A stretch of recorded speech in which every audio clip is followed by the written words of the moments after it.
Qanday qilib psixologiyadagi 3 ta taqiqlangan so'z orqali kimnidir senga sog'intirib qo'yish mumkin? Agar bularni ishlatsang, o'zi oxir yo'l borib qaytib keladi. Lekin avval mening kanalimga obuna bo'l, kontentimni yo'qotib qo'ymaslik uchun.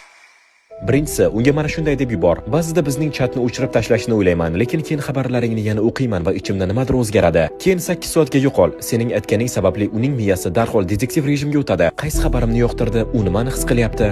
Noaniqlik oddiy muloqotdan ko'ra kuchliroq ichni kuydiradi. Ikkinchisi, u javob yozganda shunday degan: "Buni aytmasligim kerak edi, lekin seni isming ekranimda paydo bo'lganda menda g'alati narsa sodir bo'ladi. Xabarni o'qi, lekin 12 soat javob bermay tur." Bu yopiq eshik sindromini ishga tushiradi. Agar inson o'zi haqidagi qandaydir sirni ochishga yaqinman deb o'ylasa, uni bilish uchun hamma narsani qiladi. Uchinchisi, keyingi kuni istoriyangga shuni joyla.